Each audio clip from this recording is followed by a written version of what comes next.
Ursula K. Le Guin is regarded as one of the 20th century's greatest writers. A pioneer and innovator, she changed the literary landscape when it came to science fiction and fantasy. Le Guin passed away in January at the age of 88. But her life and legacy is now the subject of a documentary aptly titled The Worlds of Ursula K. Le Guin. The film features her early struggle of being a woman in the field of literature dominated by men and how she coped with rejection. It also looks at how her writing spilled beyond science fiction and fantasy to poetry, essays, and even children's stories. The feature-length documentary also features interviews with prominent authors like David Mitchell and Margaret Atwood, who speak about the influence Le Guin's work had on their own writing. Filmmaker Arwen Curry spent 10 years directing and producing a documentary on Le Guin and joins us now to talk about the film and the women who inspired it. Thank you so much for joining me today, Arwen. Now, what was it like to be able to witness Le Guin's alternative worlds? Well, it was wonderful. I don't know that I witnessed Ursula's worlds so much as I had a chance to really explore them with her in conversation in a way that most people who are just reading the books don't get to do. So I felt very fortunate to be able to spend that time with her to really discuss what she was thinking when she first wrote those books and what she was envisioning, and how those worlds of her invention connected to the real places that meant so much to her in her life. So why exactly did it take 10 long years to put the film together? Well, part of the reason it took so long was the same reason it always takes documentary filmmakers a long time, which is finding the funding to make their films. It's hard to come by that funding, and it took us a while to do that. And some of the reason was that I had things happen in my own life. I had 2 small children come along. Of course, they were small when they came along. And I got married, and these things all created delays. But the silver lining was that because it took so long, I really got to spend that decade getting to know Ursula, spending time with her, and developing a relationship that I think you can see in the film. Now, author Neil Gaiman said if it wasn't for A Wizard of Earthsea, characters like Harry Potter wouldn't exist. Do you think that Le Guin created the stepping stones for fantasy literature? Yes, I think what Neil Gaiman was talking about was not so much that characters like Harry Potter wouldn't have existed, but that the whole sort of idea of a school for wizards might not have existed. That Ursula's work in some way laid a groundwork for that kind of an imaginative institution that you see come along later on. And I don't think so much that she created these new fantasy worlds as she tapped into something that was much older and deeper in the human imagination, going way back to mythology and fairy tales across many cultures. And she kind of brought those into a sort of 1970s consciousness that has actually stayed with us to this very day. Now, in your documentary movie, we can see Le Guin's journey of how she was indeed a feminist writer who later inspired generations of women writers. How did she handle the rejection she faced, especially in her early years?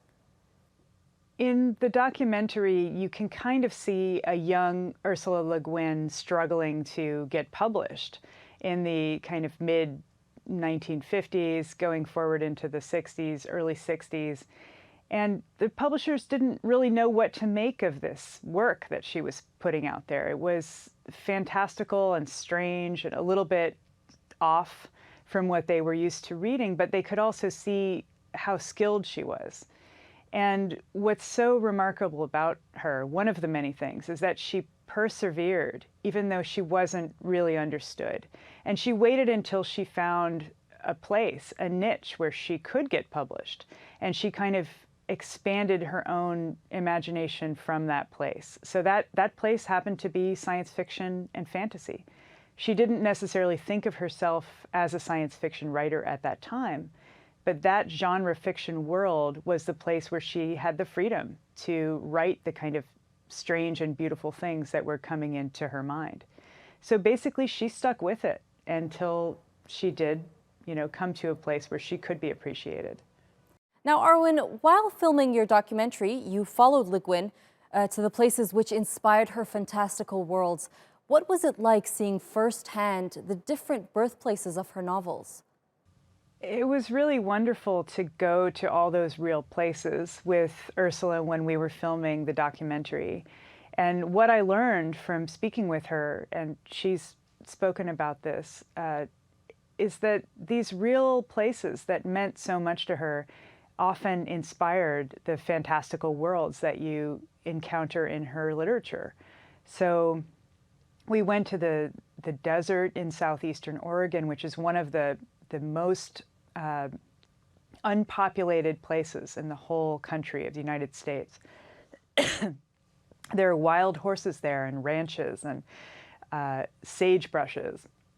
This was the place where she first imagined Tombs of Atuan. And we went to the Oregon coast and saw the islands there that inspired Wizard of Earthsea. So it was a really wonderful experience to be able to do that with her. Well, Arwen, while she was accepting the National Book Foundation's medal in 2014, she said, "We will need writers who can remember freedom." What did she mean by saying this? I think what she meant when she said, "We will need writers who can remember freedom," is that writers must stay true to the inner directive. They must stay true to the voices that come to them, the truth that comes to them through their fiction. And they must not listen to the other voices from the industry, from the marketplace, that are telling them what will sell, what people care about. They must listen to what comes through them, through their gift as writers. And that's how we can come to a place of truth. And if they give up that relationship, then we've really lost something very, very vital. Well, lastly, reading her nonfiction is awakening the creativity of women. How did the relationship that you developed over the time span of 10 years affect your personal life? Well, I've been working on the film for 10 years, and in that time, my own life developed quite a bit. I was just out of graduate school when I started the film, and now I'm living with a family and have worked on many projects that I am really proud of. And my career basically grew with this project. And she has been a major figure in my life, in my personal and professional life for the past decade. So she's changed my perspective on art, on life, on family. And it's very, sort of difficult to believe that she's gone, because my first impulse is still to send her an email and, ask what she thinks about a certain thing that I'm, worried about, or a certain development in the film or in my own life. So she's a tremendous inspiration, and I was so lucky to be able to have this direct relationship with a writer that most people only get to meet on the page. Well, Arwen, thank you so much for taking the time to come on Showcase to share your experiences you had with Le Guin.